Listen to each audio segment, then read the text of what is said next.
televisão, canal da família e da boa notícia, galera. Vem comigo. Eu vejo a glória de Deus neste lugar. Eu vejo o povo louvando sem parar, cantando uma canção nova para exaltar aquele que é e sempre será. É festa. Canta comigo, vai. É festa no céu, é festa na terra, para exaltar o nome do Senhor Jesus. É festa no céu, é festa na terra. Vamos adorar o nosso Rei e Senhor. Eu vejo a glória de Deus aqui na Rede Vida. Eu vejo o povo louvando sem parar, cantando uma canção nova para exaltar. Sabe quem? Sabe quem? Aquele que é e sempre será. Vem comigo. Começou a sexta-feira. É festa no céu, é festa na terra, para exaltar o nome do Senhor Jesus. É festa no céu, é festa na terra. Vamos adorar o nosso Rei e Senhor. Bruninho, é com você, meu irmão. Com vocês, banda que Box.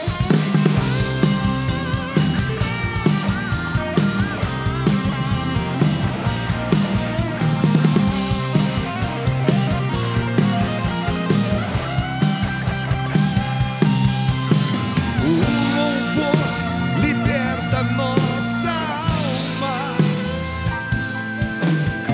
pura alegria que vem do céu. Venha estar com a gente nesta festa. Você é convidado de Jesus. Eu vejo a glória de Deus neste lugar. Eu vejo o povo louvando sem parar. Eu vejo a glória de Deus nesse lugar. Eu vejo o povo louvando sem parar. Começou.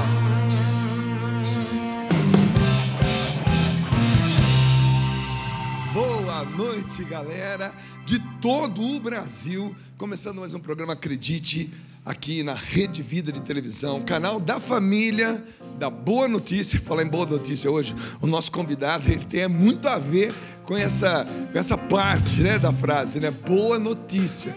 Acalme-se, aguarde, porque vem programa bom aí pra frente. Hoje no Café Bolinho em Teologia, o nosso querido professor Felipe Santos estará falando sobre Israel no exílio da Babilônia. Você sabe que ali pelo ano 600 e alguma coisa começou o exílio, 600 e pouco antes de Cristo. Começou a deportação, tá bom? Pelo ano também 538. Foram 3 etapas onde o povo de Israel foi sendo levado para a Babilônia. E lá totalizaram 70 anos como escravos. Depois, através de Ciro, o rei da Pérsia, vencendo toda a Babilônia e o reinado lá de Nabucodonosor, autoriza o povo voltar. E povo hebreu, ao voltar para a região de Judá, passou a ser chamado de judeu. Então é uma história muito linda, e hoje o professor Felipe Santos vai entrar em detalhes conosco sobre esse período imensamente importante, tá legal? Para a história do povo de Israel, povo judeu, e é claro também para toda a nossa nossa geração, toda a humanidade, enfim, é bacana demais. Quando a gente vai em Israel, a gente se encanta com essa história, toda a geopolítica, a geografia, toda a história, culinária, claro, a espiritualidade, toda a história religiosa, enfim, é rico demais, tá bom? E a gente está torcendo, pedindo a Deus para que realmente haja realmente um cessar-fogo, um processo de paz, para que nós possamos voltar a ir a Israel, né? Se Deus quiser, 2025 está aí, nós vamos ter boas notícias, se Deus quiser. Aliás, antes de chamar o nosso convidado, boa noite, banda, boa noite, Gibors, né? Banda Gibors, gente, eu uso esse termo desde que o Padre Jonas pregou pela primeira vez, e conversando lá, valente guerreiro, mesmo enfermo eu sou guerreiro, nós fomos buscar naquela época, estou falando isso em 1995, 1996, né? E nós naquela época fomos pesquisar como que na língua de Jesus, ou então no hebraico, no aramaico, no grego, no latim, enfim, a gente queria saber o que significava na língua deles, e a gente chegou à palavra Gibors, né? Valente guerreiro, guerreiro de elite, tropa de elite. Então essa palavra define aqueles que realmente dão a vida, e essa banda dá a vida pela evangelização por meio da música. No baixo nós temos aqui o Rinaldo, que estamos juntos há 34 anos na estrada. Lá na bateria nós temos o Diego Campos, veio lá do Ceará, fazendo história aqui em São Paulo, mas é físico, além de ser baterista, é físico, é doutor em física. Já é doutor em física? Meteorologia, doutor em meteorologia e físico, tá bom? Nós temos nos teclados ele, Éder Christian Lopes, da cidade internacionalmente conhecida como Angatuba, tá joia? E o Bruninho, que é aqui de Taubaté.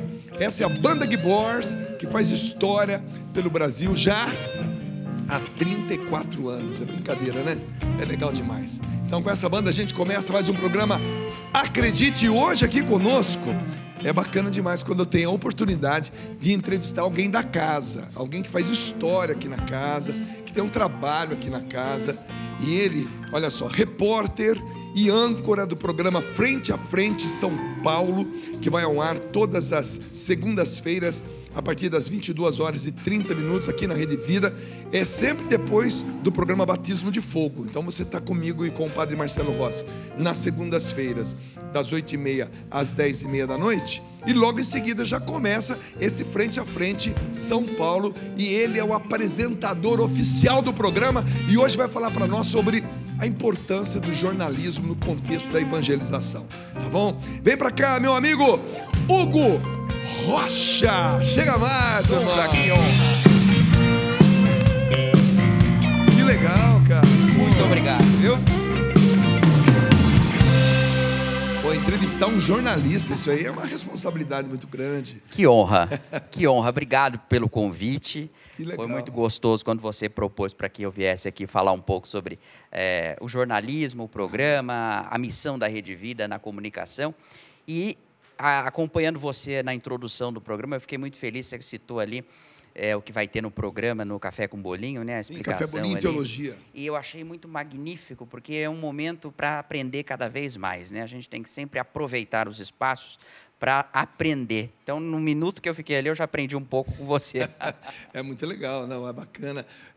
Bom, estar numa televisão, gente, eu sou apresentador de televisão já há mais de 25 anos, e além de ser uma grande responsabilidade, né, você também tem uma grande oportunidade. Você convive com pessoas inteligentes, né, formadas, né, graduadas, com experiências assim maravilhosas, internacionalmente falando. São correspondentes, são professores, são evangelizadores, são técnicos. Além de você conviver com uma equipe maravilhosa, né, de cinegrafistas, iluminadores, técnicos de som, produtores, diretores. É muita gente bacana e envolvida no seu trabalho, né? E é natural que você vai aprendendo um pouco de cada coisa com eles. Ô, Hugo, e ter você aqui conosco hoje é uma alegria muito grande. Eu fico muito feliz. Primeiro, boa noite, meninos aqui do estúdio que estão conosco hoje. Eu não tenho essa equipe toda para fazer o Frente a Frente, mas agora nós temos cinegrafistas. Antes o programa era com câmera robótica, então era muito mais enxuta a produção. Agora aumentou um pouco o formato, mas é o que você falou. Nós temos uma responsabilidade diária de comunicar com quem está em casa. Então, nós temos... Você imagina, as meninas aqui de São Paulo, o pessoal de São José do Rio Preto, Rio de Janeiro e Brasília, precisamos ir para a rua todos os dias. Uau. Então, todos os dias, uma equipe de pelo menos 15 pessoas estão mobilizadas para trazer a notícia. Quantas pessoas? 15 pessoas. 15 pessoas. Todos os dias. Todos os dias, produzindo reportagens no jornalismo, tá? Sem contar os núcleos de produção dos programas da casa. Então, no jornalismo, a gente tem 15 pessoas, mais ou menos, que vão para a rua. Eu não estou contando os apresentadores que ficam nos estúdios, tá? Que ficam apresentando, a Andréa Bonatelli, o Paulo Júnior, esses estão dentro do estúdio. Agora, essa equipe que eu falei é o pessoal que vai. Repórteres e cinegrafistas que vão para a rua. Então, a gente tem um papel muito grande, né, Dunga, que é fazer com que as pessoas recebam o melhor. Você sabe qual é a missão da Rede Vida. Nós estamos aqui diariamente, nós sabemos a missão que nós temos. Como é que a gente traduz isso para quem está em casa? É uma TV que está no Brasil inteiro, rede nacional. Todas as capitais, os grandes municípios presentes, TV a cabo, na TV satélite. E como é que a gente faz isso? É levando a boa notícia. A missão da Rede Vida é levar a boa notícia. Canal da família e da boa notícia. Isso define a Rede Vida de televisão. Daí, você tem um momento no Brasil e no mundo onde as notícias talvez não sejam as mais favoráveis. Mas como é que você extrai uma coisa boa de uma guerra, por exemplo, na Ucrânia, né? Bom, existem as ações solidárias. E é nesse papel que a gente tem que mostrar as ações solidárias em prol daquele momento de dificuldade. Como a gente vê uma boa notícia, por exemplo, das chuvas no Rio Grande do Sul? As ações sociais, as Cáritas, as paróquias, os grupos que enviam coisas daqui para lá. Então, tudo isso faz parte do nosso papel de traduzir aquilo que é bom até nos momentos mais difíceis. E aí, a gente tem um alinhamento, né? Cada um tem aquele gosto preferencial para fazer uma coisa ou outra. Eu gosto mais de eventos, a Diana de esporte, a Andressa de questões sociais. Então, aqui em São Paulo, vou focar mais no pessoal daqui, nós temos um alinhamento e aí isso faz com que tudo seja muito bem dividido e a gente atenda às várias ações que acontecem em São Paulo e na região, que é muito extensa e muito grande. Interessante, Hugo, você falando. A gente sempre pensa no telespectador, né? E o telespectador da Rede Vida, aliás, uma televisão católica, uma televisão cristã católica, e que a gente imagina, né? O povo participa das missas, das novenas, né? Todas promovidas aqui pela casa, os eventos, a reza do terço, os programas mais oracionais, também os programas mais assim de entretenimento, enfim, nós somos tomados pela espiritualidade própria católica, né? São ordenações, são missas celebrativas, datas importantes, mas é interessante que o nosso público, aliás, o público religioso de todas as TVs religiosas, eles merecem estar bem informados, né? E a boa notícia, dada de uma maneira assim imparcial, buscando realmente a verdade e não uma tendência, né? Onde não é apenas alguns canais, alguns profissionais tendem a colocar a sua opinião, a sua ideologia, e muitas vezes a gente fica com uma notícia distorcida, né? Tendenciosa, que não é o caso da Rede Vida de televisão. Né? Nós temos um compromisso de manter as pessoas, nossos telespectadores, bem informados, até porque um cristão bem informado, a oração dele, né? O empenho dele na evangelização é atualizado todo dia, atualizado de ser atual e atualizado de se tornar ato, né? E essa responsabilidade, como é que você vê isso? Olha, é muito bom saber que onde a gente trabalha, nós temos, como eu disse, muito claro o nosso objetivo de passar o que é bom. Se a gente vai passar o que é bom, é impossível que eu possa depositar ali as minhas preferências, que podem ter um quê de direcionamento e até, infelizmente, hoje em dia, tudo que se faz com relação aos acontecimentos atuais é com um pouco de raiva, né? As pessoas depositam muito as frustrações pessoais naquilo que faz. Uma revoltazinha ali. Então, pelo nosso conteúdo ser muito, por exemplo, o JCTV é um jornal religioso.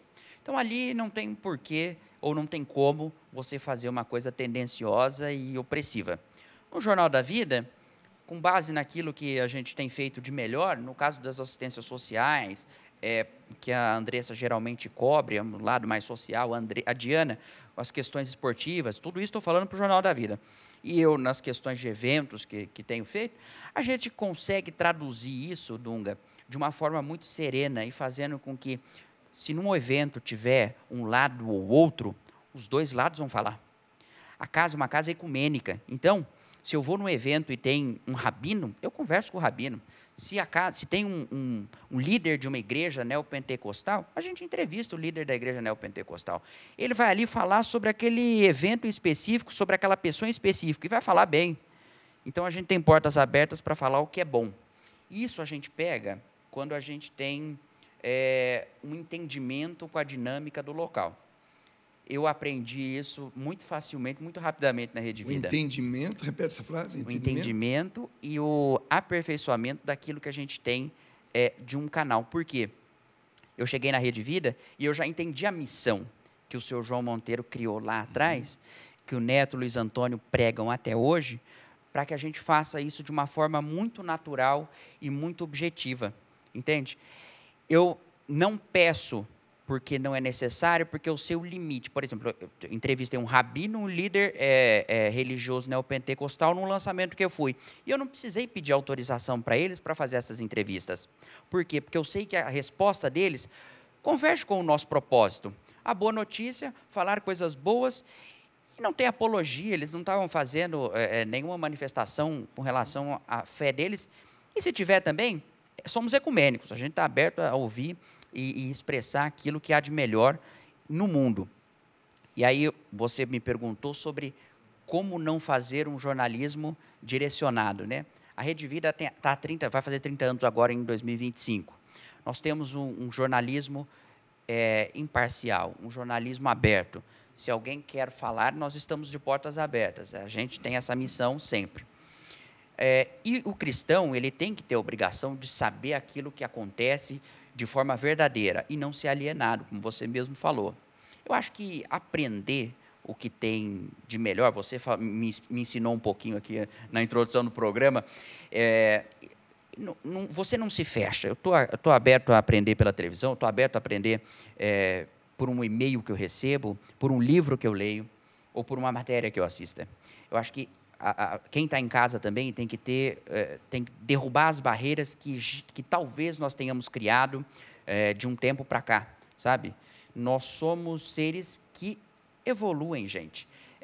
O tempo vai passando, a gente não permanece como é desde que nasceu. A gente evolui também. E eu acho que você se fechar para o que acontece no mundo não é o melhor, mas estar aberto a saber o que é de fato o correto é muito bom. E você sendo católico, você consegue aprender através de um canal de notícias que está diariamente proposto a fazer isso. Você mesmo falou. Seja no programa do Dunga, seja no Bendita Hora com o Juarez ou com o Marcos, seja no Frente a Frente, enfim.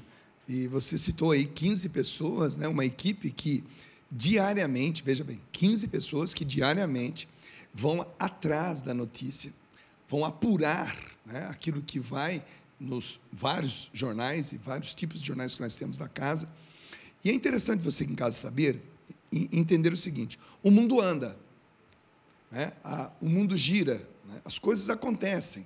Aquilo que é uma guerra hoje, né, amanhã pode ser um tratado de paz, depois de amanhã pode ser um acerto comercial entre países, e depois isso que não tinha nada a ver conosco reflete no nosso dia a dia, né? Nós vimos recentemente aí o início de um acordo, né, entre a Europa e a América do Sul, né? Esse comércio positivo que vai fazer com que tudo aqui, muita coisa aqui no Brasil evolua. A gente vê, por exemplo, os protestos lá na França dos agricultores que não querem isso, porque existe uma política de proteção também. Mas sabe, gente, esse movimento que o mundo faz, seja na agricultura, seja na política, seja na parte financeira, seja em vários segmentos, de uma forma ou de outra vai nos atingir. E quando nós temos uma forma católica, veja, é bacana isso demais, nós temos a possibilidade, são várias TVs católicas no Brasil, e nós estamos numa das maiores, que é a Rede Vida de Televisão. Quando nós, como cristãos católicos, temos a oportunidade de ficarmos bem informados de tudo aquilo que acontece, o que vai acontecer com o seu ministério específico? Você que reza, você que canta, você que toca, você que prega, você que tem algum trabalho na igreja. O seu trabalho, ele é mais contextualizado, você passa a ter mais autoridade no falar, no responder, no interagir. Então, acho que essa é a grande missão que vocês, jornalistas, porque a profissão de jornalista já é uma profissão importantíssima, né? A gente vai se lembrar aí de muitos repórteres, apresentadores, telejornais e repórter de campo e tudo mais, que escreveram a história do Brasil, que trouxeram para nós isso em vários tempos, né? O tempo da ditadura, tempo regime militar, melhor dizendo, o tempo onde nós saímos pós-guerra, da Segunda Guerra Mundial, e o país foi crescendo. E hoje nós temos uma televisão, aliás, várias, com repórteres que podem dar a nós as notícias. Veja a importância desse movimento. Ô, Hugo, você faz parte desse grupo, né? De um grupo que tem a grande responsabilidade de nos manter, nós que somos, entre aspas, leigos, né, em vários determinados assuntos, e que vamos adquirir conhecimento e sabedoria por meio do trabalho de vocês. Cara, isso é uma missão imensa. E aí você falou sobre a responsabilidade, eu vou trazer para o frente a frente, que é aquilo que eu tenho dedicado maior força ao longo de mais de 1 ano e meio de trabalho, que nós começamos em julho de 2023, o programa fez 1 ano agora em 2024, e eu tenho trazido pessoas que fazem e pensam o Brasil. E aí as pessoas talvez não entendam o que isso signifique, mas é muito fácil. Se eu trago aqui um ex-governador, um ex-presidente, um empresário de uma multinacional, é para que ele traduza o movimento do setor que ele representa ou que ele administrou para quem está em casa. E aí ele fala para o Brasil inteiro de modo gratuito, porque nós somos uma TV aberta, nós estamos fácil. Tem emissoras, tem cidades no país em que pegam 2 canais de TV aberta, a Globo e nós. Entende? Então, isso é fundamental, é trazer essas pessoas para que a gente dialogue, para que mostre o papel de cada uma delas, o que cada uma delas faz, projetos inovadores, pesquisas inovadoras, trabalhos fundamentais que acontecem, discussões filosóficas. Você não me perguntou, mas eu adianto que uma das entrevistas mais primorosas que eu tive aqui no Frente a Frente foi com o Luiz Felipe Pondé, o filósofo. Porque o Pondé, ele traçou a sociedade atual. O Pondé é meio pessimista com a vida, mas é importante também dar voz para alguém que não tem um pensamento como o nosso, entende? Mas aí a gente contesta ele com a nossa fé, com a nossa ideologia, com o nosso carisma, porque a gente também propõe. Então, naquilo que você falou da imparcialidade, acho que trazer o Pondé, eu estou usando ele como um bom exemplo aqui, de uma pessoa que pensa como os filósofos, mostra o nosso trabalho, mostra aquilo que a gente se propõe a fazer, entende? O meu programa não entrevista só padres e bispos, isso é responsabilidade do Frente a Frente de São José do Rio Preto. Aqui a gente traz essas pessoas que discutem o Brasil, que fazem o Brasil, porque nós precisamos simplificar, ou para que a pessoa que esteja em casa entenda aquilo que você falou, por exemplo, do Mercosul, pela mente de alguém que já administrou Itamaraty, ou alguém que já entende muito bem de economia e vai falar que isso no PIB brasileiro vai mudar 0,45%, que é muito no longo prazo, o que vai melhorar, por exemplo, questões de importação ou exportação para itens como os nossos aparelhos de televisão, os nossos equipamentos de estúdio, coisa de músico, enfim. Poderão chegar assim num preço mais acessível. Exatamente. Quando há esse acordo comercial entre continentes, digamos assim, né? Entre Europa e América do Sul. Isso aí, principalmente a América do Sul, Isso, gente, isso tem um impacto muito grande. E muitas vezes você está passando pela televisão e alguém está dando essa notícia e você, tipo assim, eu não entendo disso, isso não tem nada a ver comigo. Olha, você não pode não entender disso, mas que tem a ver com você, tem sim. Né? Essas notícias... Chocolate vai ficar mais barato. É tudo isso. Então, é muito bacana. Você falou de chocolate, é interessante, né? Aquela marca Hershey's, né? Que é um dos chocolates mais vendidos no mundo. Esses dias eu vi uma história do Hershey's, né? do fundador, que ele conheceu o chocolate ao leite na Europa quando não tínhamos chocolate ao leite na América, nos Estados Unidos, no caso. Né? E ele, antes de ter o chocolate, ele primeiro comprou uma fazenda com muita vaca leiteira. Depois ele montou uma fábrica com todos os aparelhos. Depois ele montou uma vila com mais de 4.000 casas. Ele tinha a fábrica, o maquinário, ele tinha os funcionários que giravam aquelas máquinas todas, sem produzir nada. Depois ele contratou o melhor vendedor de chocolate dos Estados Unidos, sem ter o chocolate. E quando esse vendedor chegou, depois você vai entender o porquê do meu raciocínio aqui. Ele falou assim, nossa, você tem uma fábrica, você tem um local, você tem vaca, você tem fazenda, você tem tudo. E a fórmula? E o chocolate? Não, isso nós não temos ainda. E os dois passaram meses tentando colocar o leite no cacau para fazer um chocolate ao leite. Você sabe o que é isso? O cara tem uma fábrica, tem funcionário, tem maquinário. Isso por quê? Porque um dia ele foi à Europa, ele viu, ele experimentou, ele comeu um chocolate, uma coisa que é tão normal para nós hoje, né? Mas um dia ele foi lá de navio, voltou e hoje é um dos chocolates mais vendidos no mundo.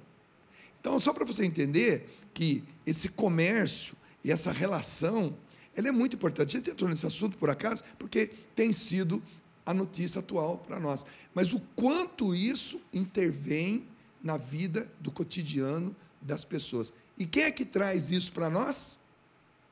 O jornalista. Imagina, eu descobri que o Dunga é um curioso aqui, ó, ele contando essa história, dá para ver que ele gosta de saber boas notícias e boas histórias. Eu acho que isso é maravilhoso, né? Isso é fantástico. Você conhecer a trajetória das pessoas, enfim, das situações todas, é sempre bom lembrar, Dunga, uma coisa.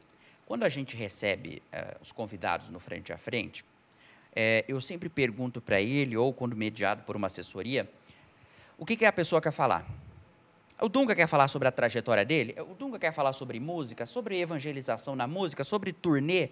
É o que você quer falar. No máximo que pode acontecer, durante a entrevista, eu mudar um pouquinho, com base na tua resposta, eu ficar com uma dúvida e querer traduzir isso para o nosso convidado. Eu acho que isso é fundamental. Esses dias eu recebi um representante de uma unidade de feiras de negócios aqui de São Paulo. Um grupo italiano que tem uma sucursal aqui. Daí, quando a gente fala de feira, a gente imagina barracas numa rua vendendo pastel, verdura. Não, feira é um local, essas feiras que ele veio tratar, falava sobre feira de negócio. Então, são pavilhões como o Center Norte, o AMB, o São Paulo Expo, onde empresas do Brasil e do mundo vão apresentar os seus produtos ali. O formato mesmo, como se fosse uma feira, mas fechada, bem gerida e que movimenta bilhões de reais só aqui na cidade de São Paulo. Então, ele veio explicar o negócio dele. Talvez ele quisesse falar mais sobre uma movimentação financeira, mas eu não queria isso. Eu queria explicar para quem está em casa o que é isso, o que isso movimenta, como isso é feito, o que isso gera de negócio, não só nos 3, 4 dias de evento, mas o que gera de negócio no pós, porque vai o Dunga lá vender microfone, e isso repercute nos próximos 7, 8 meses de venda do Dunga. É lá que se fecha contrato, é lá que você movimenta, negocia. Tem feiras dos mais variados tipos de coisa. Eu estou usando um exemplo de entrevistado. Já citei o Pondé com a filosofia, agora o Maurício Duval, que falou sobre feiras de negócios, mas nós já tivemos inúmeros outros personagens, e todos eles vieram falar sobre aquilo que entendem e que tem prioridade. Não é para apertar o cidadão, porque aqui a gente não tem o papel que as outras emissoras leigas têm. De deixar o convidado acuado. Não, nós não vamos acuar ninguém, nós vamos deixar a pessoa à vontade. Isso não é ser chapa branca, isso é deixar a pessoa à vontade para falar aquilo que ela pode falar e falar coisas boas. Porque a pessoa está tão cansada, você está tão cansado de ver notícia triste no mundo, aí você recebe liga lá, termina o batismo de fogo com o Dunga e o Padre Marcelo, entra uma entrevista, não é uma entrevista pesada, é uma entrevista que você vai entender, uma entrevista leve, uma entrevista que vai fazer com que você entenda que o mundo é muito bom e que a gente precisa ter esse olhar de coisas boas e positivas, Dunga. Gente, eu estou conversando aqui com o Hugo Rocha, ele é apresentador do Frente a Frente São Paulo, que vai ao ar toda segunda-feira, logo após o programa Batismo de Fogo, onde eu e o Padre Marcelo Rossi apresentamos. Então, essa é uma segunda-feira maravilhosa. Então, toda segunda-feira você fica mais um pouco, porque você vai ter grandes entrevistas. Nós vamos para um pequeno intervalo, a gente volta aqui com o Hugo, falando para nós, o Hugo que é apresentador, é jornalista aqui da casa, Rede Vida, e essa missão maravilhosa de manter você, povo de Deus, bem informado. A gente sai cantando Tenha Fé. Fica aí, a gente já volta rapidinho. Vamos lá, banda.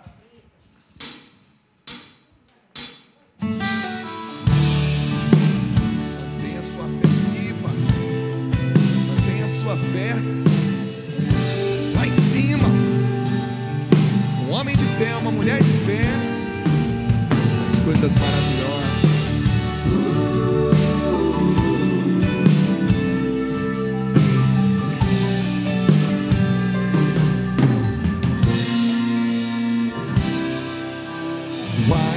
Dar certo, sim, acredite em mim, as portas vão se abrir, Deus vai mostrar a qualquer momento o fim do sofrimento, um milagre em sua vida surgirá, a vitória está chegando,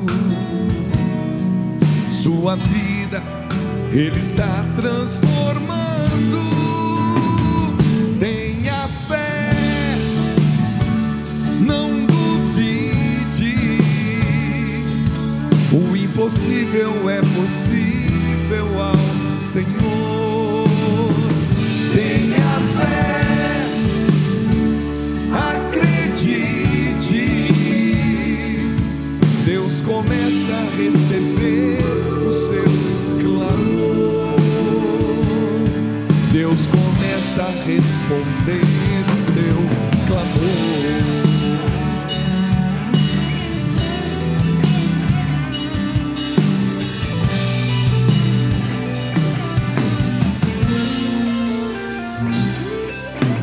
Vai dar certo,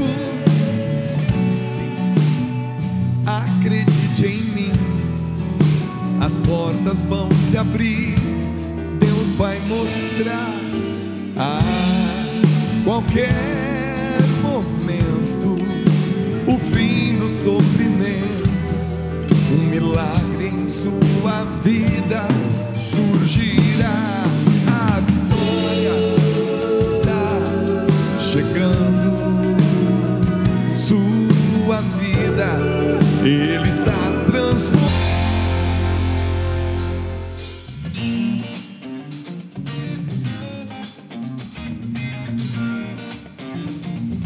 One, two, three, four.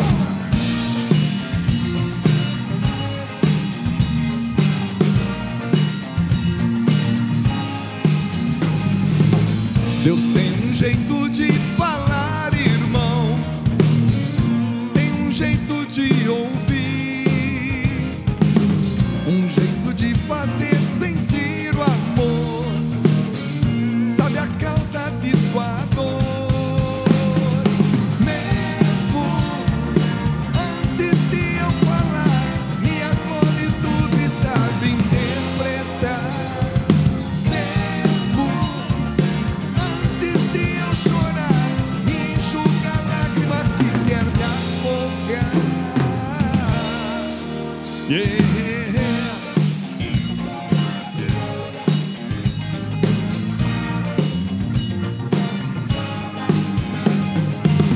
Quando senti o seu amor por mim, foi embora aquela dor, e penetrou em mim a sua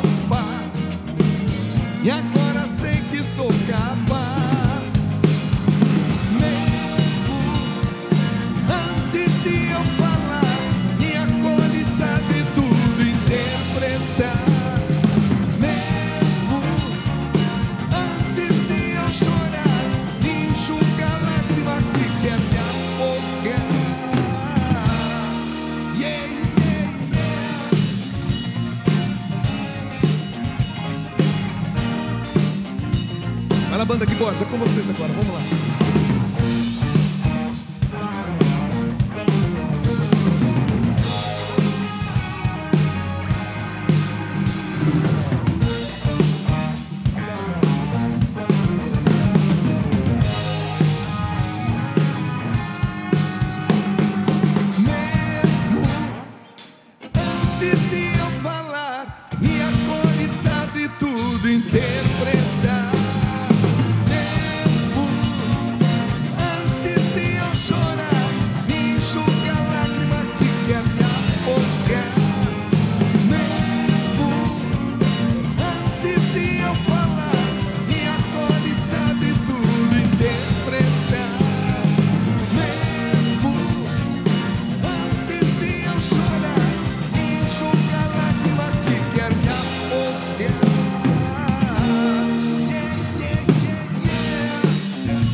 Essa música? 2008. 2008? Tudo isso já? É. Pô, doido, bicho. Então tá bom. Que disco que é? Transfiguração. Transfiguração. Foram 16... Dunga e Rinaldo. Dunga e Rinaldo? É verdade, são parceiros. Que legal, aí, ó, tá vendo? Que legal, bacana demais. E tem música nova vindo por aí, viu? 2025, aguardem. Seguinte, o nosso querido professor Felipe Santos, que é formado em História, formado em Teologia, pós-graduado em Sagrada Escritura, que é guia em Israel, autorizado pelo governo de Israel. Ele preparou para nós hoje uma aula muito legal falando sobre o exílio da Babilônia, tá bom? Você sabe que a Babilônia é localizada, aqui você olhando no mapa assim, né? Você vai um pouquinho para a direita, está mais ou menos ali, em cima do Egito, quer dizer, o Egito está aqui na África, vem para o lado aqui, sobe. É bacana você olhar no mapa, a antiga Mesopotâmia, né? Então, ali, naquele local, o povo foi deslocado de Israel para a Babilônia. E lá ficaram 70 anos. Como é que foi essa história, gente? Muita gente foi para lá novo, viveu a vida toda como escravo, muita gente foi para lá na condição de livre, morreu na condição de escravo, muita gente nasceu no final e depois conheceu a libertação. História linda, maravilhosa, de um povo que nós aprendemos a amar. Com vocês, café, bolinho e teologia com o nosso querido professor Felipe Santos. Roda aí, vamos lá.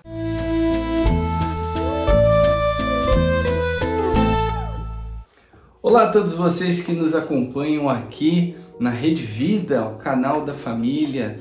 Deus abençoe todos vocês, agradeço demais, mais uma vez, todo o carinho, toda a confiança de vocês. É muito bom podermos crescer juntos na fé e na ciência, termos esse bom momento de quê? De um bom café, né?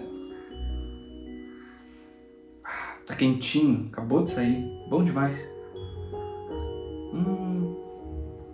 Aproveitar e mandar um abraço para todo mundo aí do estúdio, o pessoal da equipe, os músicos, meu pai, Paulinho, o pai, todos vocês que fazem parte dessa equipe maravilhosa. Bom demais juntos levarmos a palavra de Deus para todos que estão aí em casa nos acompanhando. Ó, um brinde, hein? Tchim-tchim.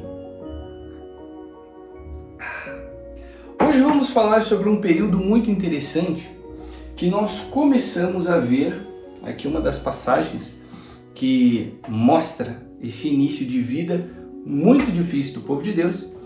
Nós encontramos aqui no capítulo 25 do segundo livro de Reis, onde nós temos como título A Destruição de Jerusalém.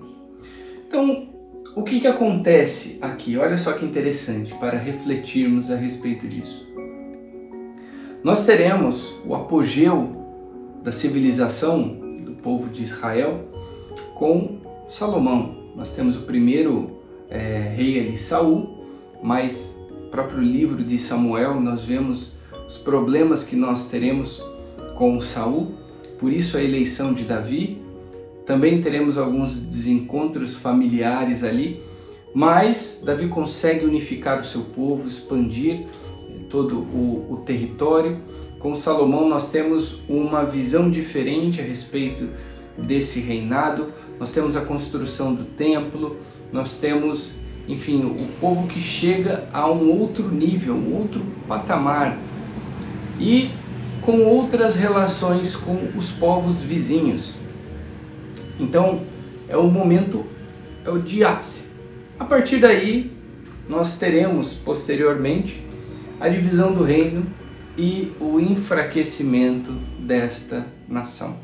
A ponto de chegarmos aqui no capítulo 25 do livro de Reis, nós já temos aqui logo no início: no 9º ano de seu reinado, no 10º dia do 10º mês, Nabucodonosor veio com todo o seu exército contra Jerusalém.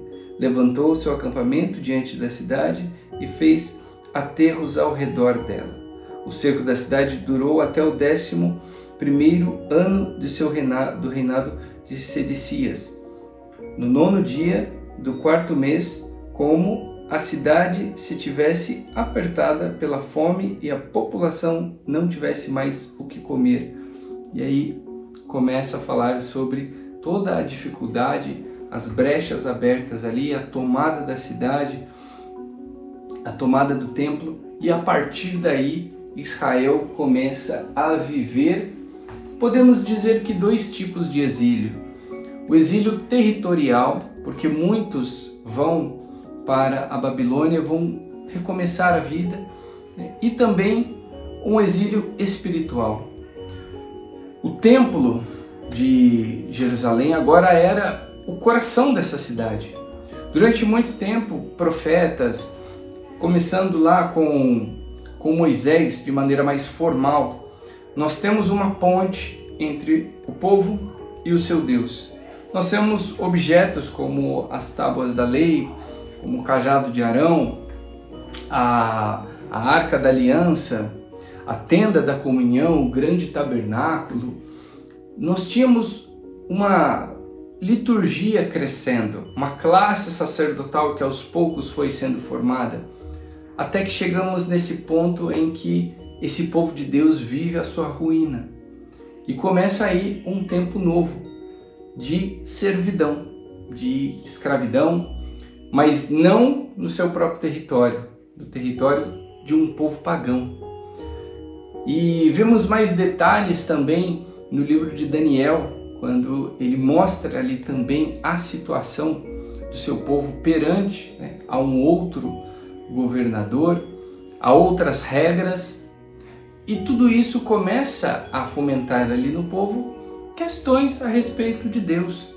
Nós teremos ali literaturas apocalípticas que começam a florescer, uma esperança neste Messias, num tal Salvador, no Filho do Homem. Quando será que as coisas vão voltar ao normal? Quando será que as coisas terão equilíbrio novamente? Nós temos aí também, nesse momento fora de casa, releituras a respeito da história de Israel, do comportamento de Israel, entendimento da história de Deus com o seu povo. O que será que o povo fez de errado? Quando foi que o povo se desviou do caminho?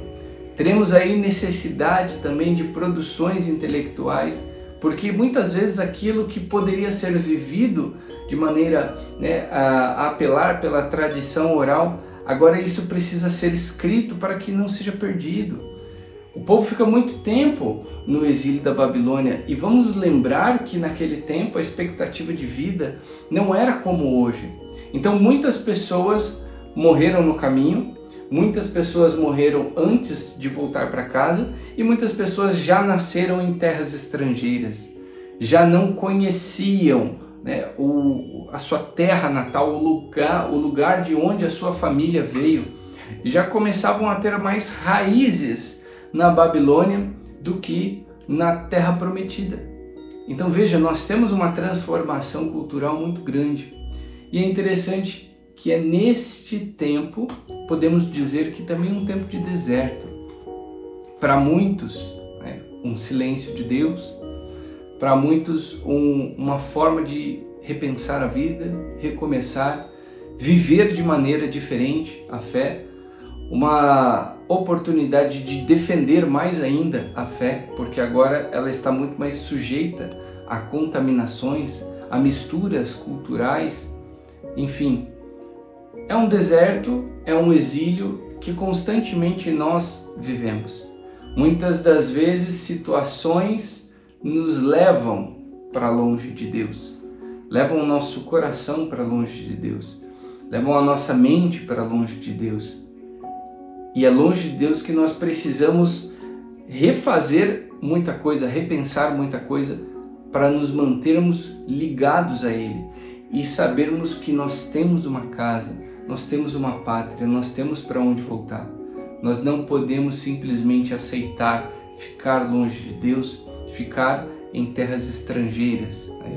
Nós temos que manter viva essa nossa chama da nossa vocação, do nosso chamado à santidade. Hoje, em um mundo cada vez mais globalizado, cada vez mais conectados, é mais difícil ficarmos, de certo modo, distantes da igreja.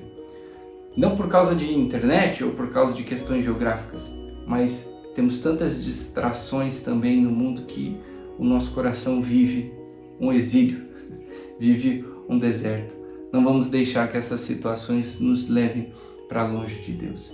Assim como o povo viveu a sua ruína, muitas vezes nós também vivemos as nossas ruínas particulares, mas vamos dar a volta por cima. Vamos voltar para a terra prometida, vamos voltar para aquilo que Deus construiu conosco e vamos fazer de tudo para que situações de exílio e de deserto, de distância do Senhor, nunca mais aconteçam. Deus abençoe vocês, até o próximo Café Bolinho Teologia. Maravilha. Professor Felipe Santos, ele tem mais de 200 aulas disponíveis, divididas em vários módulos, que você pode aprender muito com ele, tá bom? Então, eu tenho certeza que você que acompanha aqui o programa toda sexta-feira, sabe que esse momento é um momento muito especial do nosso programa. Então, entra lá depois, @Prof. Felipe Santos, siga-o no Instagram e também, é claro, vai lá na bio dele e você vai saber tudo o que você pode adquirir como conhecimento. É sempre muito bom. Vamos lá, Hugo, vamos continuar a nossa conversa. Eu gostei de ver essa explicação, achei muito boa e você sabe que a gente sempre aprende. Eu falei, eu já aprendi 2 vezes aqui, no começo do programa e agora, depois do Café com Bolinho, isso é muito bom. E eu vou seguir o Felipe Santos, eu não conhecia essa veia, a gente encontra ele aqui sempre na TV e não... É um jovem teólogo de 36 anos, né? Bom. É bacana, ele faz parte de um grupo de jovens teólogos que vem surgindo, né? Tem o João Rufino, tem o Rafael, é um grupo de jovens teólogos que tem feito a diferença. E é importante saber com base naquilo de alguém que é católico, né? Exato. Pela vertente católica, para que não haja distorções, para que entenda de um modo muito... Parabéns, viu? Parabéns. Legal. Eu dou até como sugestão aqui para a Rede Vida, quando tiver tudo certinho lá na Terra Santa, se Deus quiser, em 2025, enviar o Hugo para lá para fazer umas reportagens. Eu gostei disso. Gostei, vamos fazer essa campanha. Vamos abrir a campanha aqui. Hugo Israel. Bacana, uma visão jornalística, né, dos 35 milagres de Jesus relatados ali na Sagrada Escritura. Já imaginou que legal?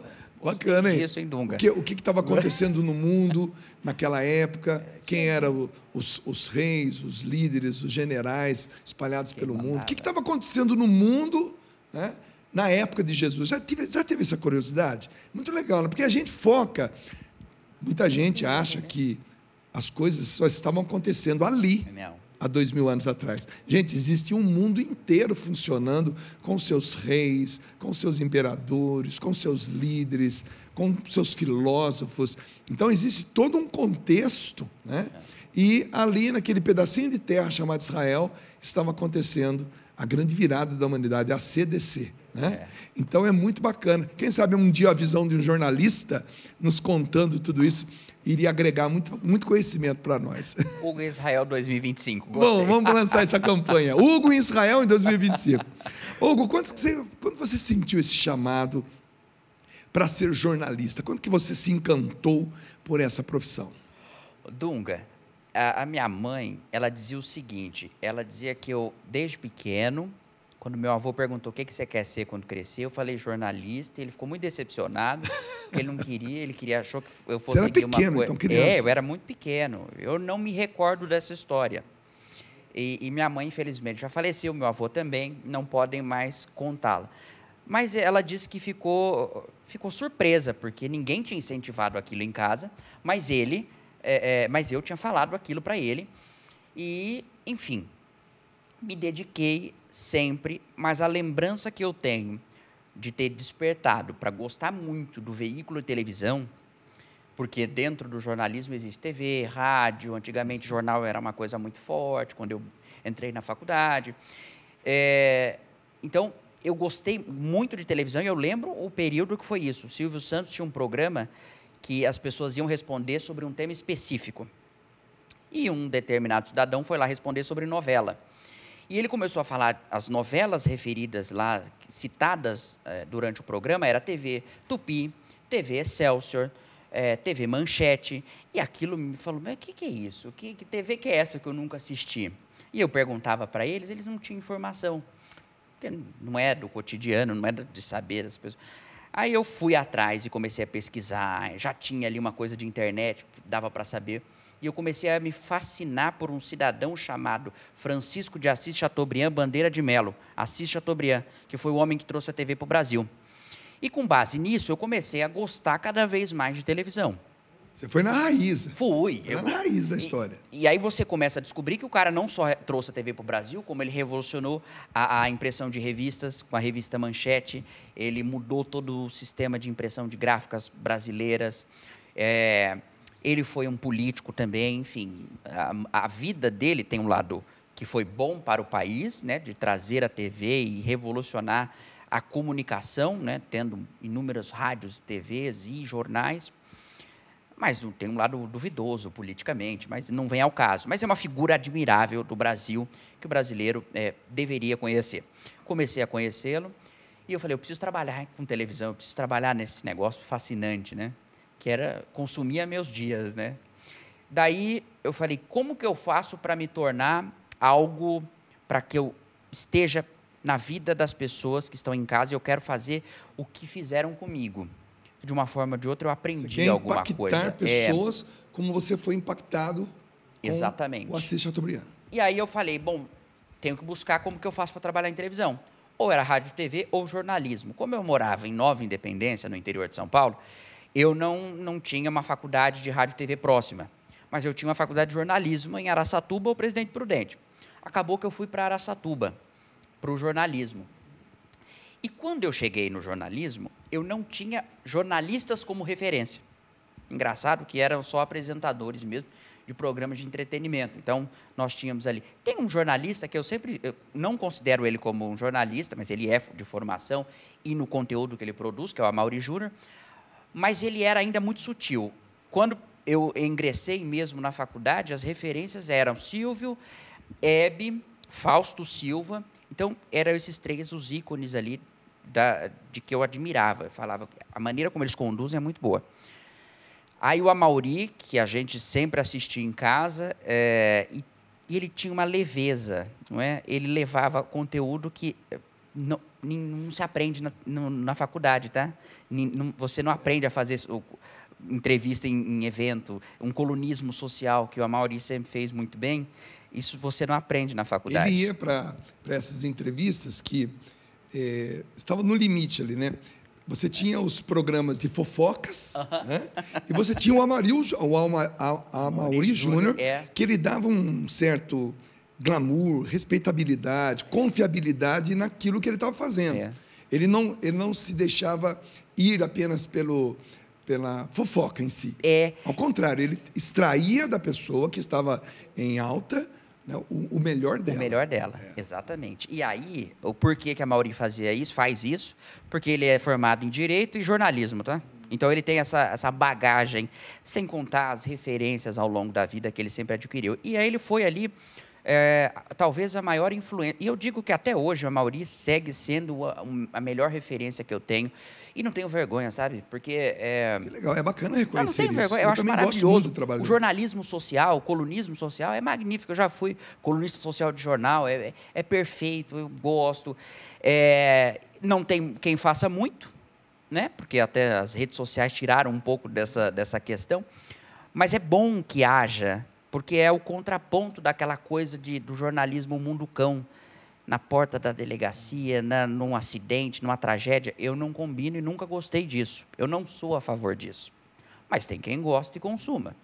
Como o negócio que nós estamos visa audiência, os grandes veículos visam uma audiência, então eles vão apelar para isso. O Hugo e o Amaury e outros inúmeros pelo país não gostam e a gente tenta fazer isso de uma forma muito leve. Entrei na faculdade e aí eu conheci os jornalistas, de fato, que fazem exercício da profissão. Tem um que é uma referência para mim hoje em dia do jornalismo impresso, Hélio Gaspari. O Hélio, ele tem uma coluna na Folha de São Paulo e no Globo, que ele escreve às quartas e aos domingos. E ele é magnífico. O texto dele, eu acho que é o melhor texto do Brasil. Daí eu li um livro, a biografia do Zósimo Barroso do Amaral, que era colunista no Rio de Janeiro, e o Zósimo dizia que o sonho dele era ter o texto tão perfeito como o do Hélio. E o texto do Zósimo era magnífico. Então, você imagina o quão bom escreve Hélio Gaspari.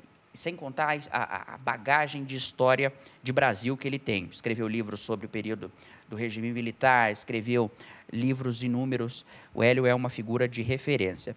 E aí, com o passar do tempo, já em Araçatuba, eu fui aprimorando essa questão de ser o jornalista, conhecendo pessoas. Eu lembro que, desde o primeiro ano, eu falei para os meus pais que eu precisava estar em contato com eventos em São Paulo, para que eu pudesse ter referências. Então, o Estadão fazia a Semana Estado de Jornalismo, não sei nem se existe ainda. Eram 4 dias de evento, de terça a sexta.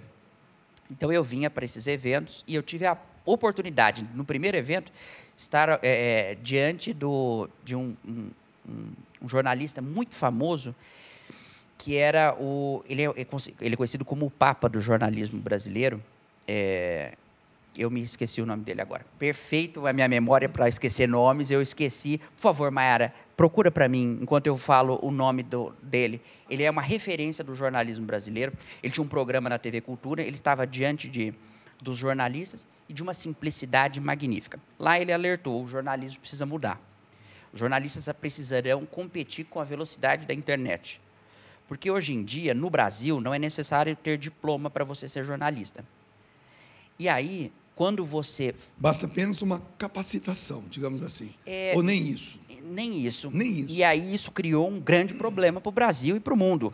No Brasil, principalmente. Porque qualquer um pode se intitular jornalista sem ter feito uma faculdade. Desde que tenha uma certa experiência, ou nem isso. Nem isso. Você cria lá um Instagram, qualquer coisa, as pessoas começam a comprar aquela ideia como se fosse verdade, sem que a pessoa...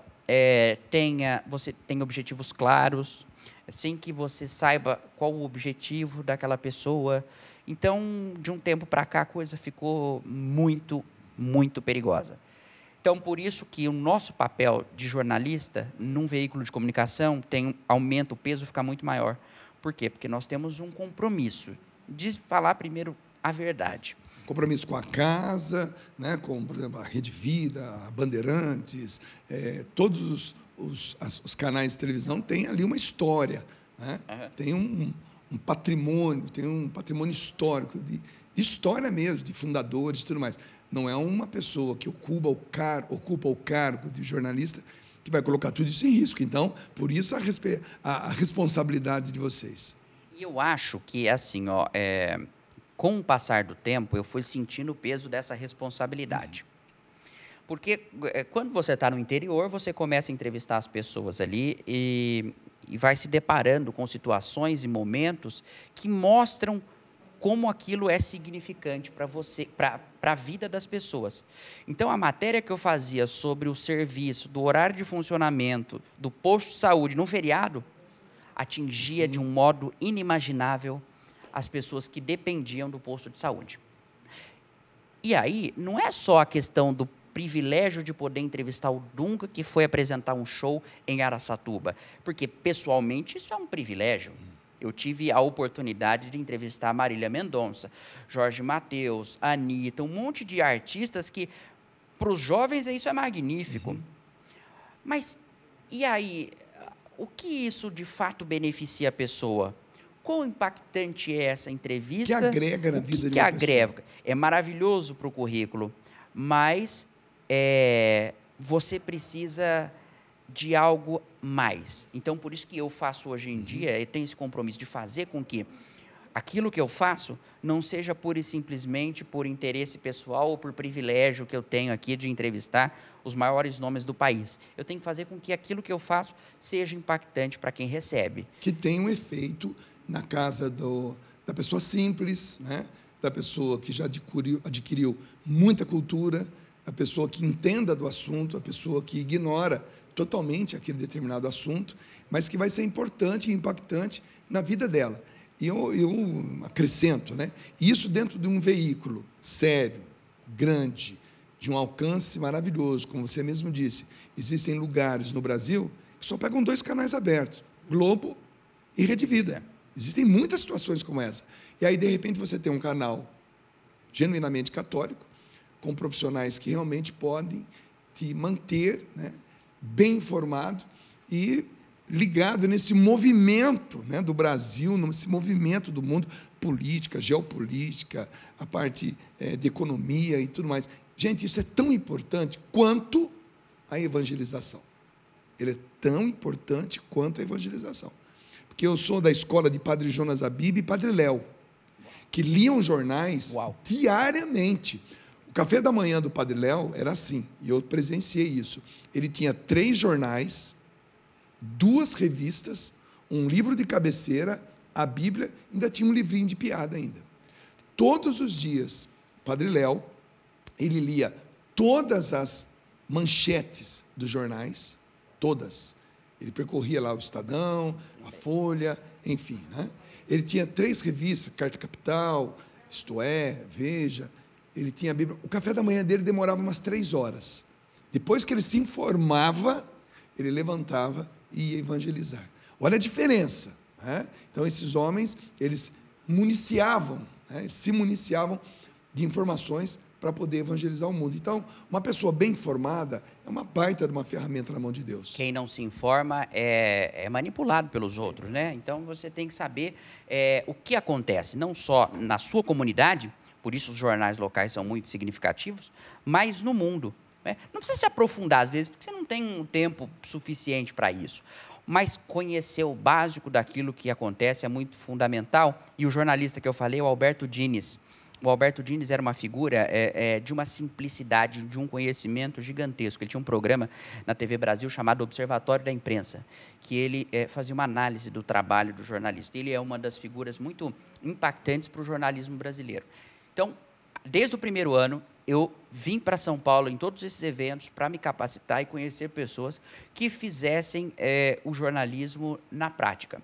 E aí, mesmo gostando de televisão, eu nunca me limitei a ficar no quesito televisão.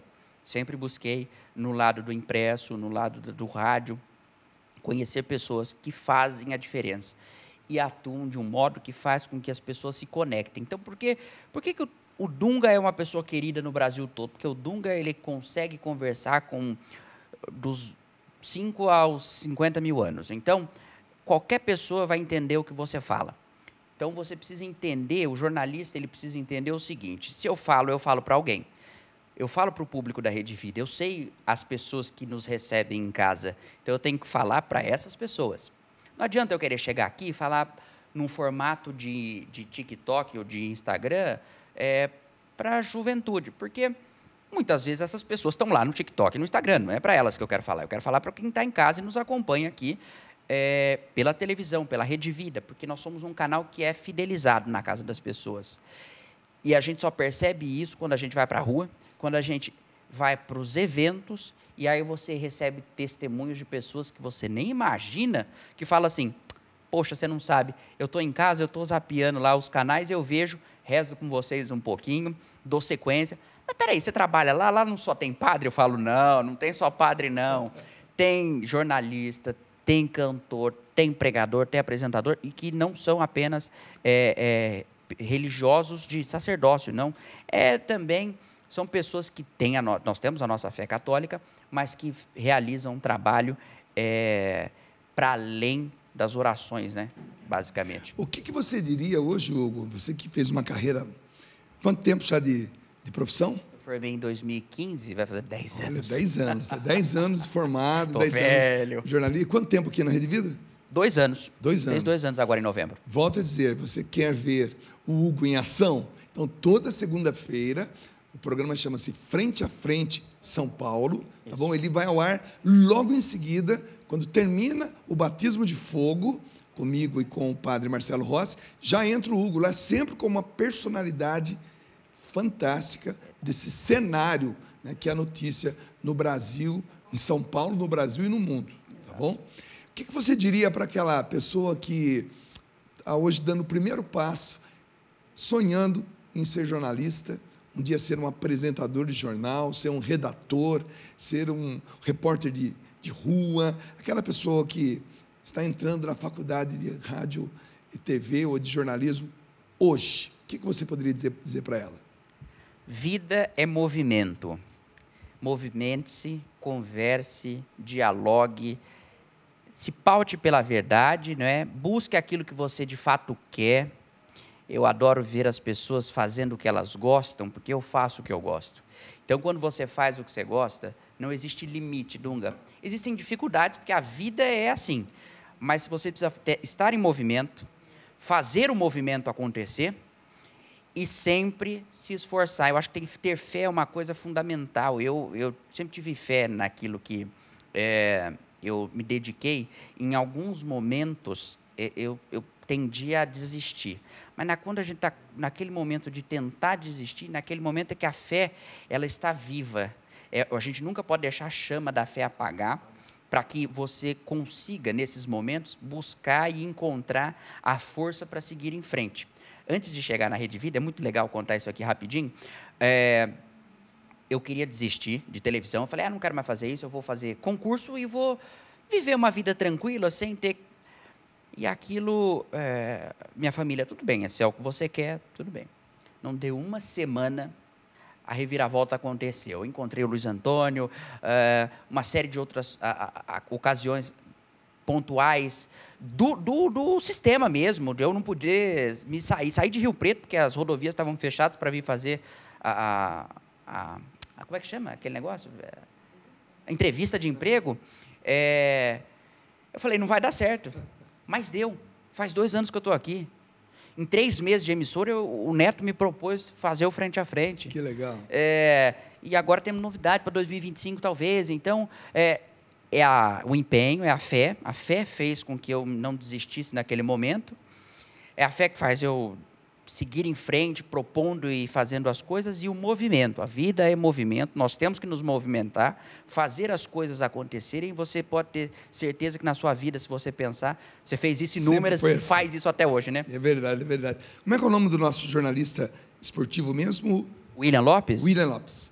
Eu gostaria muito que ele viesse também aqui, né? Porque é muito bacana a gente conversar sobre isso aqui, sobre esporte, né? Essa realidade também.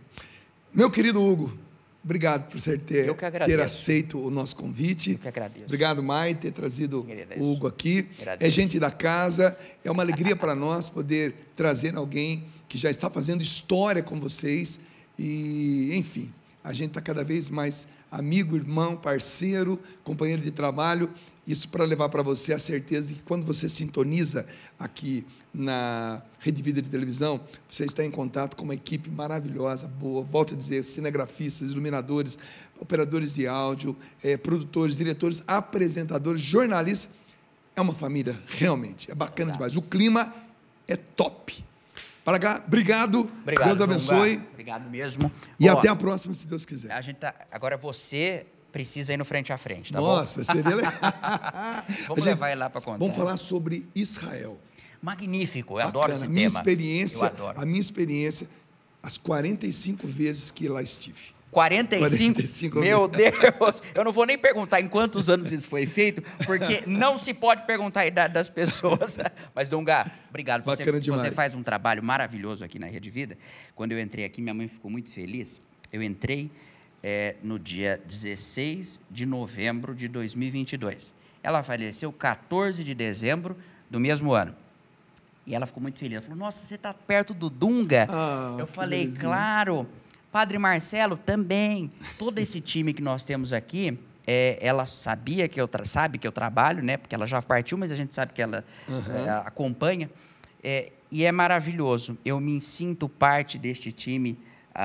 Me senti desde o primeiro dia, mas 2 anos depois eu vejo que faz muito bem para nós trabalhar com quem faz as coisas com verdade e vontade. Você é um deles, viu? Que legal. Eu fico muito feliz de saber que nossa casa possui uma personalidade do Brasil. Bacana. Obrigado, demais. Viu? Essa é a Rede Vida que muitas vezes você não vê que acontece nos corredores, tá bom? A gente canta, cura, daqui a pouco a gente volta para encerrar o programa. Vai lá. Valeu, parceiro. Obrigadão. Um abraço, bom trabalho. Toda segunda-feira, hein, galera? Toda segunda-feira, depois do batismo de fogo, frente a frente, São Paulo, com Hugo Rocha.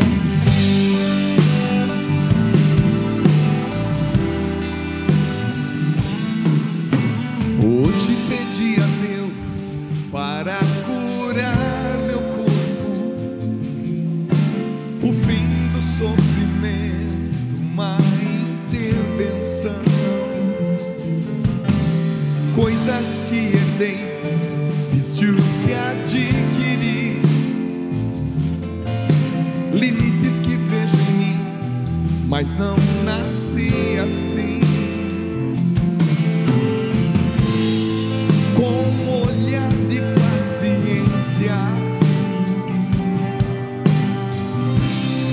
Ver o fim da doença, uma pequena melhora, um motivo para comemorar, uma ferida a menos para poder voltar a sonhar. Sei que uma alma curada socorre uma carne cansada.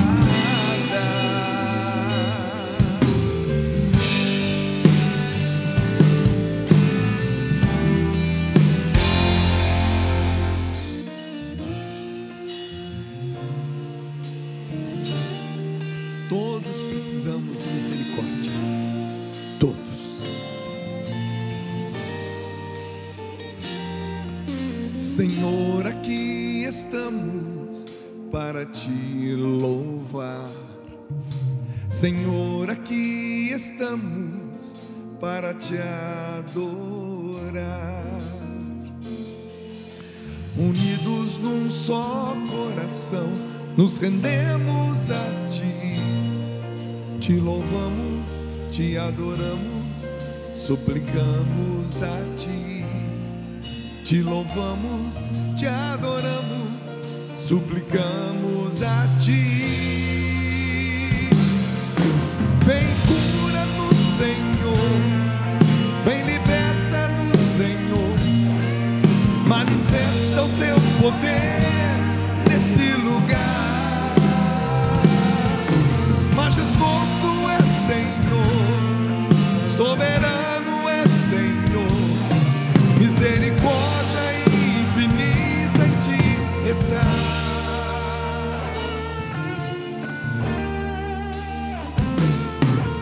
Senhor, aqui estamos para te louvar. Senhor, aqui estamos para te adorar. Unidos num só coração, nos rendemos a ti. Te louvamos, te adoramos, suplicamos a ti. Te louvamos, te adoramos, suplicamos a ti. Vem, cura-nos, Senhor, vem, liberta-nos, Senhor, manifesta o teu poder neste lugar. Majestoso é Senhor, soberano é Senhor, misericórdia infinita em ti está.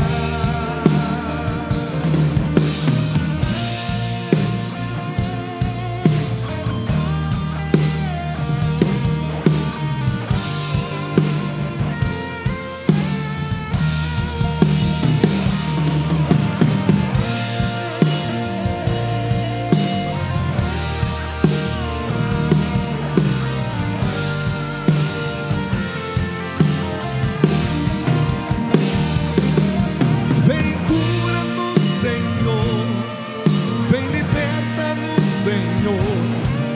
Manifesta o teu poder neste lugar. Majestoso é Senhor, soberano é Senhor. Misericórdia infinita em ti está. Vem e cura-nos, vem e cura-nos, Senhor. Vem, liberta-nos, Senhor. Manifesta o teu poder neste lugar. Majestoso é Senhor, soberano é Senhor. Misericórdia infinita em ti está.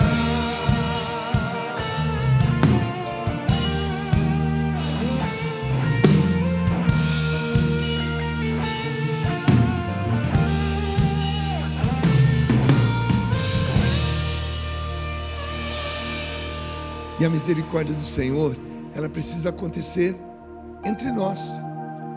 Como o Senhor vai fazer com que a misericórdia dele seja conhecida, percebida, sentida no nosso meio?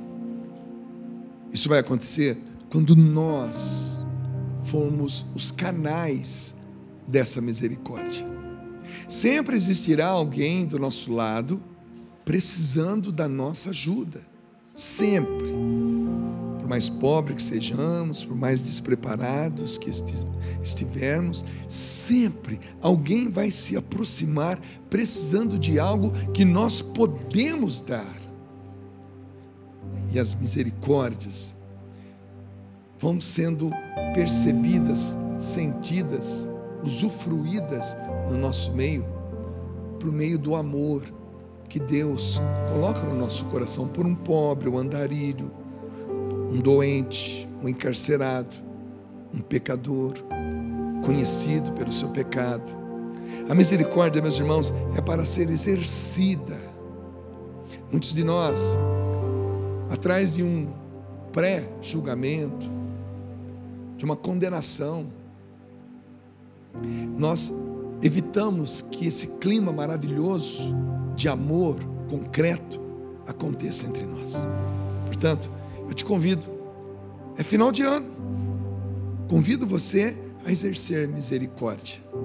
Está se aproximando o Natal, está se aproximando esse clima que se instala no nosso meio.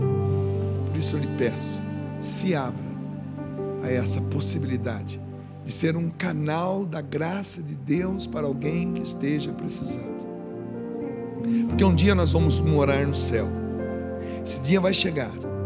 É por isso que nós cantamos, para encerrar esse programa, o meu lugar é o céu. Mas antes desse dia chegar, e vai chegar para cada um de nós um dia diferente, a não ser naquele dia que o Senhor volte e leve todos no mesmo momento. Mas enquanto esse dia não chega, o nosso dia de ir para o céu vai chegando na vida de cada um de nós, em momentos diferentes, e vamos nos juntando de novo ao céu.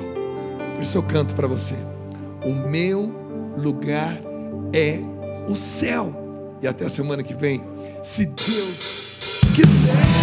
Vem com a gente. Rede Vida de Televisão, canal da família, da Boa Notícia. Foi muito bom fazer esse programa para vocês. O meu lugar é o céu, é lá que eu quero morar. O meu lugar é o céu, é lá que eu quero morar. O meu lugar é o céu, é lá que eu quero morar. O meu lugar é o céu, é lá que eu quero morar. Eu sei, não vale a pena tanta grana, poder, fama, pois isso tudo aqui vou deixar. E sei que lá nos céus só chega aquele que na terra seus bens soube compartilhar. Por isso todo dia, dia a dia, cada hora eu sei com Deus eu posso contar. E a cada passo certo que eu der aqui na terra, mais perto dele eu vou ficar. O meu lugar é o céu, é lá que eu quero morar. O meu lugar é o céu,